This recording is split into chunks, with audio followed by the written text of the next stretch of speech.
Welcome back, guys. This is your buddy Zeus from HDX. Before we get started, please go ahead and like and subscribe to the channel to support future guides like this aimed at our community of range-specific folk and even our non-ranged enemies like infantry and riders. Before I start, just want to give a special shout out to Dark452 for helping me gather source info. Greatly appreciate it, brother. So here's the situation we're going to be covering today. You open your alliance chat and it's just screaming emergency, need garrison. So you rush to defend but stop. If you don't send the right ranged pairings, your garrison is just going to get melted and hand free kills over to the enemy, not to mention lose previous ground in tower war battles. So today we're going to take a deep dive into ranged garrison pairings. We're going to cover the entire spectrum of what actually holds the line, starting with early game progression setups, makeshift garrisons, moving into mid-game powerhouses, all the way into the absolute top tier and end game metas. This video will let you make sure that your walls stay up. So like I said, we'll be covering 3 phases today. Phase 1, early game and budget options, what will work in a pinch. Phase 2, mid-game progression, what works pretty well and can withstand 1v1 rallies. And then phase 3, end game and current meta garrisons. So like I said, we're going to start off with phase 1, and that's early game and what'll work in a pinch. And to be honest, I kind of find this very interesting because, you know, you have your leads all set out, but you know, this is 24-hour PvP events. You're going to need people that can actually step up when the time comes, and they're not going to have the, you know, ideal garrison necessarily, or even, you know, your second or third setup. So you're going to need someone that can actually function in a pinch. Before we jump into pairings for all of this video, I wanted to cover the talent tree.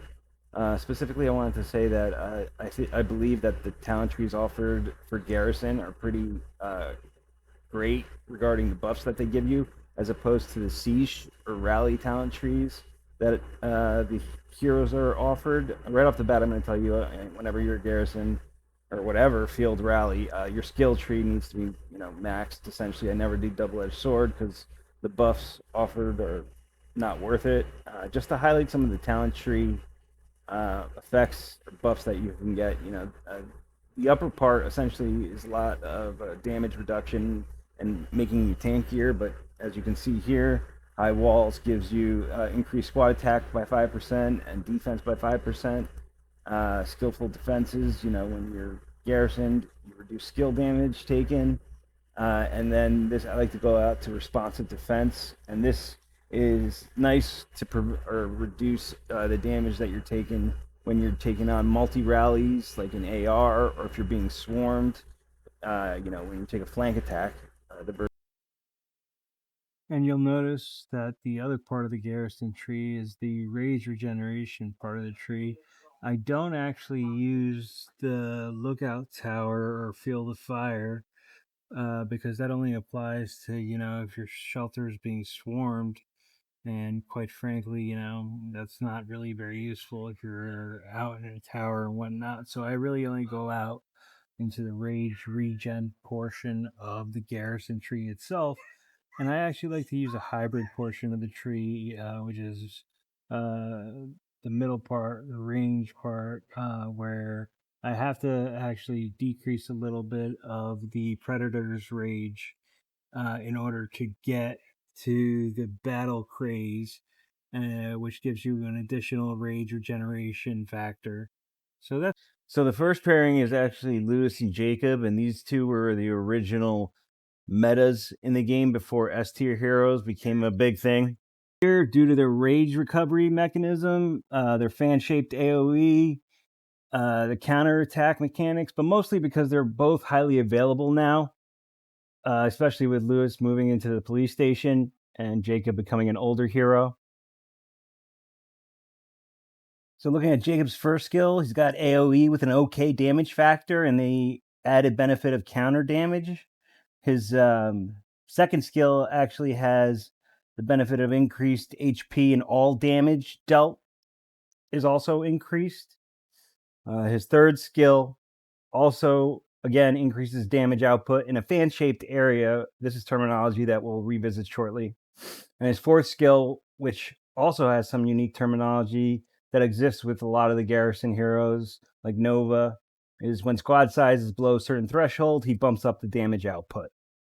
So moving on to Lewis, who is my personal favorite because, like the GOAT, Ethan, who we will discuss later, uses some of Lewis's toolkit, just kind of like on steroids. Lewis's first skill, when awakened, which, by the way, when I'm discussing all these heroes, I'm speaking about them being awakened, deals damage in a circular fashion, so all around your garrison up to 5 squads, with the caveat being a decrease in 15% damage for each enemy squad hit after this number. So alliances have taken to spamming Lewis's garrison with 1 troop marches to make his damage output as small as possible. His second skill is pretty straightforward. Skill damage increase output by 30%, and also HP increase by 10% when garrisoned. So this applies directly to when he's specifically garrisoned. His third skill is just a flat increase in ranged squad attack by 30%.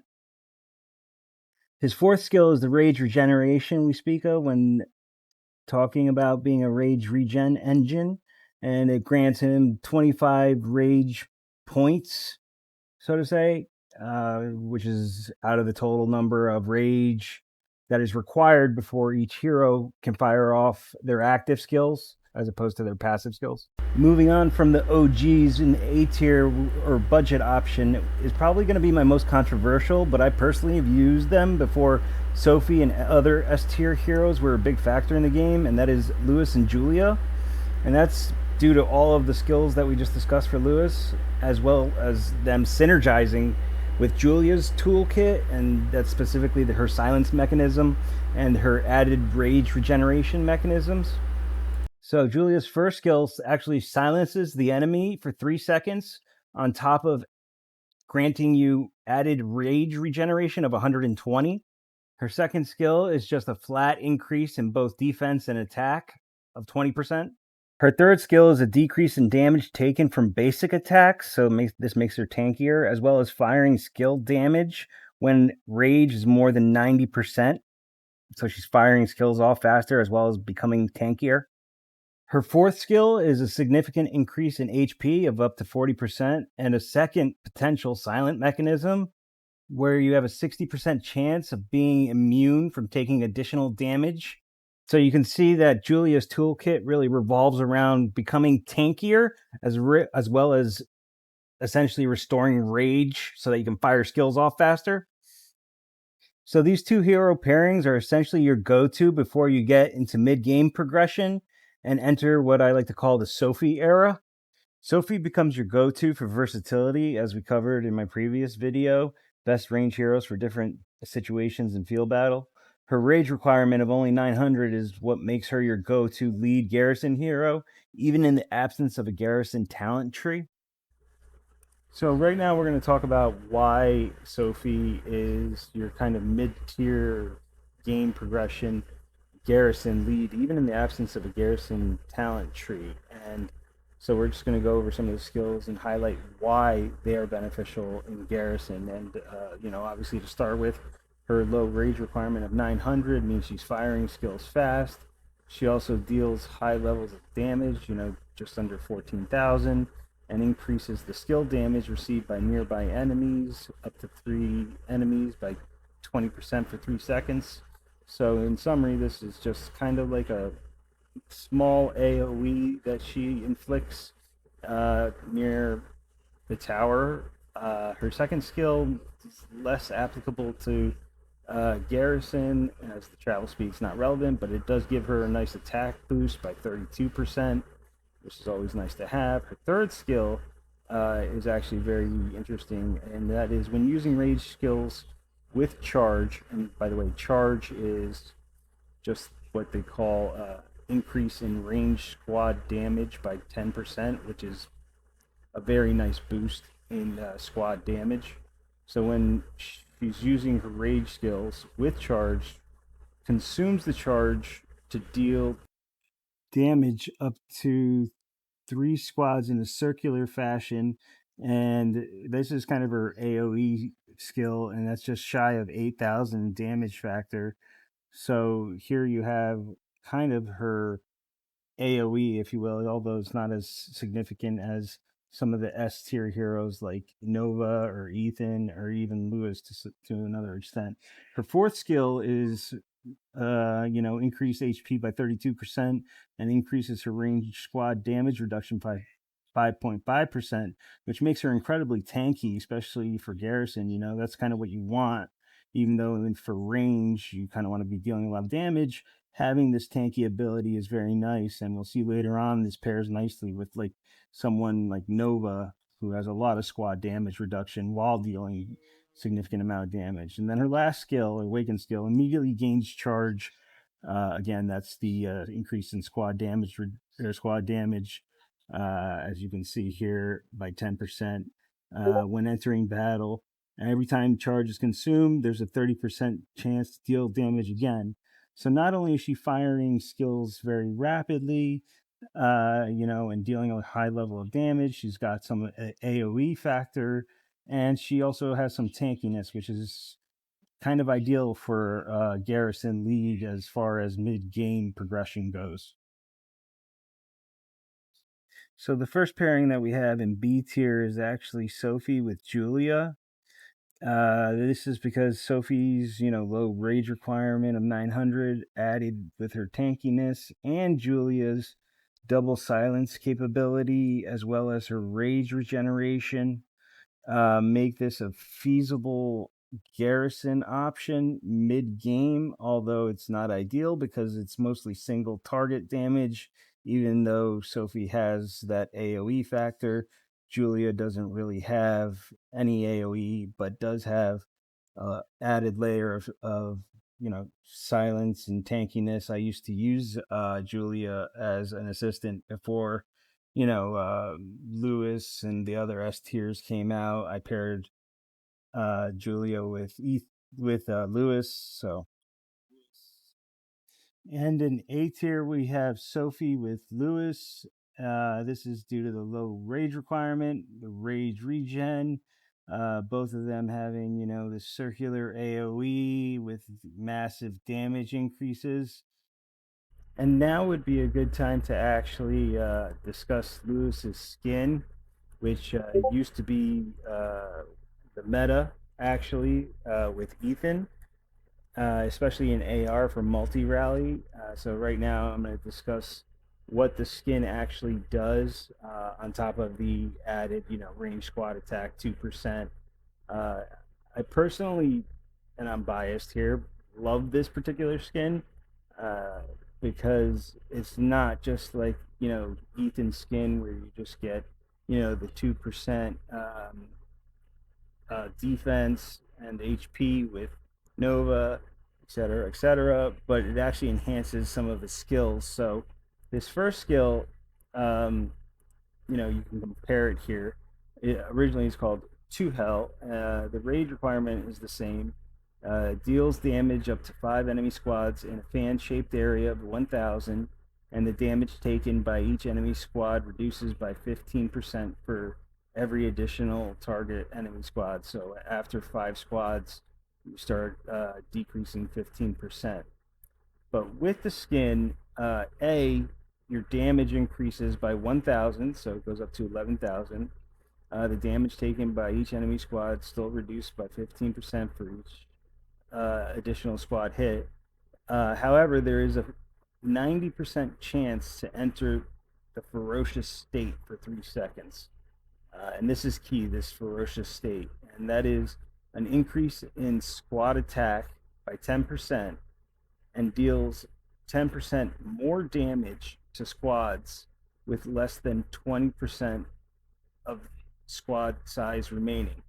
So once a rally is incoming and it's starting to dwindle and whatnot, and it reaches 20% of its original size, Lewis starts to deal more damage to try and finish off the remainder of that squad.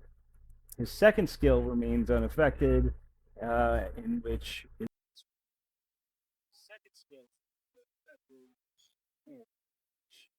he increases the skill damage by 30%, which is a nice boost, as well as increase the HP of ranged squads by 10% when he's garrisoned.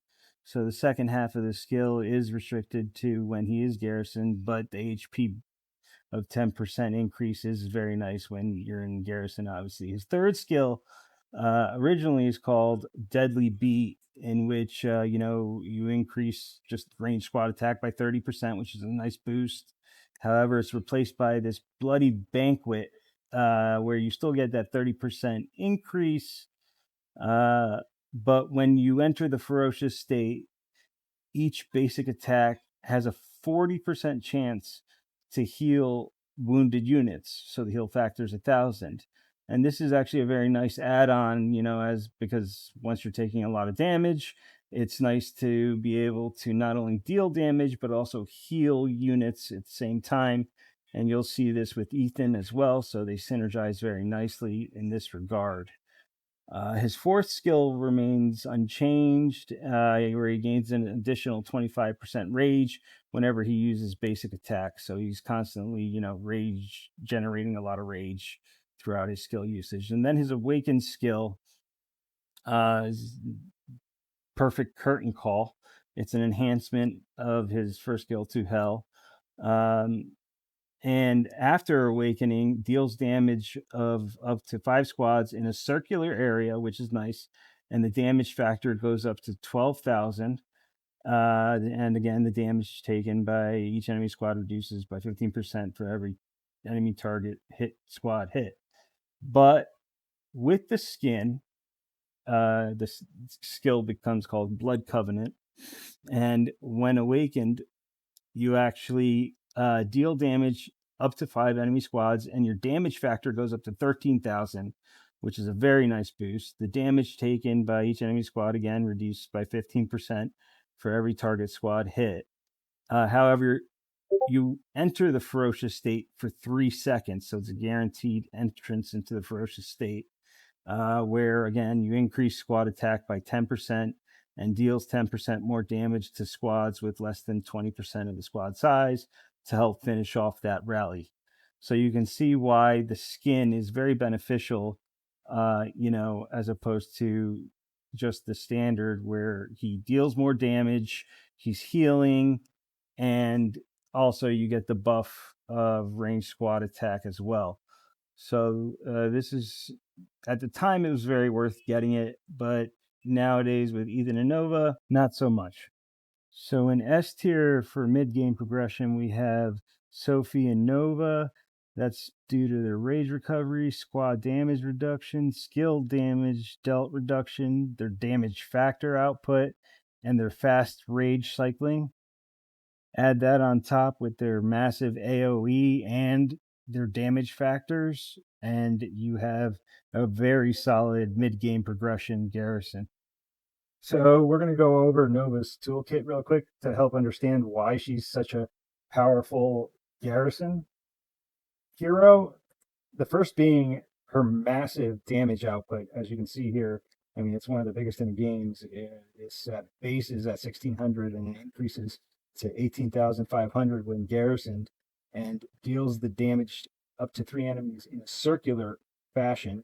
And the damage taken by each enemy squad, again, reduces by 15% for every 1 additional target enemy squads. However, this also reduces damage dealt by target squads by 10% for 2 seconds. So her first skill is really that damage output is just absolutely massive with the AoE. Her second skill increases the ranged squad attack by 40%, which is a huge bonus. And then when garrisoned, increases rage recovery speed by 10%. So when you couple that with Sophie's low rage requirement, their firing skills off very rapidly. Her third skill is when not in a rally, increases range squad defense by 35% and range squad damage reduction by 8%. So this makes her very, very tanky.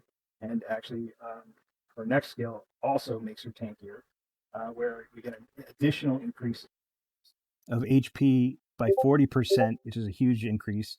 And then when she's garrisoned, also reduces skill damage taken by 12%, which is pretty significant.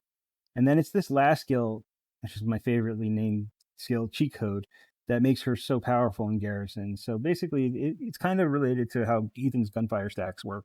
And it is she gains 1 stack of cheat code before the leader uses a rage skill when not in a rally.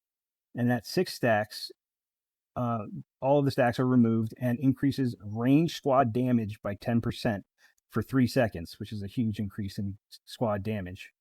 If the leader has a range squad talent tree, the leader will use a rage skill again the next second after the assistant uses a rage skill.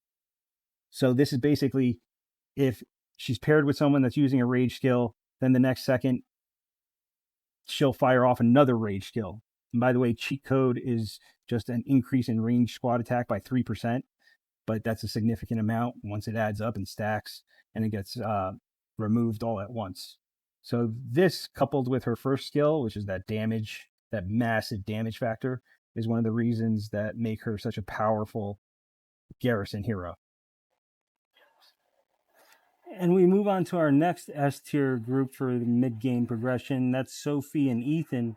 And that's mostly due to similar situation as the previous pairing, but it's mostly because of the massive damage with the added AoE, the attack buff, and Ethan has a unique HP slash self HP that we'll cover shortly. So right now we're going to cover some of the Ethan's skill set and what makes him, such a powerhouse, especially for Garrison. So in his first skill, it's no surprise, it's called All Shots Fired. He deals damage up to 3 enemies in a fan-shaped area in front of him, and the damage factor is a little under 14,000. And as is pretty common for these heroes, damage taken by each enemy reduced by 15% for each additional enemy target. For every enemy target hit, though, he gains 1 stack of gunfire. If garrisoned, for every enemy target hit, he gains 2 stacks of gunfire instead. The reason that's important is for every 10 stacks of gunfire that he accumulates, he increases range squad attack by 10%. So every time he's hitting an opponent, he's building up these gunfire stacks, and then by the time he hits 10 stacks, the range squad attack buff comes into effect for 10%. And his second skill increases range squad attack by 42%, which is a pretty whopping amount. And counterattacks have a 20% chance to grant 1 stack of gunfire. So here again, we're getting more gunfire stacks accumulate. His third skill, it makes him more tanky, where he increases squad HP by 36% and reduces squad skill damage taken by 13% when garrisoned. So here, again, like I said, he becomes more tanky, which is nice to have when you're ranged, but mostly you want to be a damage dealer. But having the tanky ability is always a plus, right? And then moving on to his fourth skill, increases range squad defense by 38%. And if garrison, reduces all damage taken by 10% for 1 minute after entering battle. So that's a big bonus. And then his fifth skill increases damage of his AoE skills by 18%. And at 30 stacks of gunfire, removes all gunfire stacks to deal damage up to 3 enemies in a circular area of 13,500 damage factor. So you can see why Ethan is kind of leaning towards the end game for Garrison here. But as far as mid-game progression, if you have Sophie and you have Ethan, then you have a very, very doable, usable, and effective Garrison. And finally, we're going to move on to endgame current meta garrisons, and that's phase 3. And I'm only going to cover 2 pairings here because my next video, which I'll kind of give you a sneak peek to towards the end of this video, will cover the last pairing in great detail.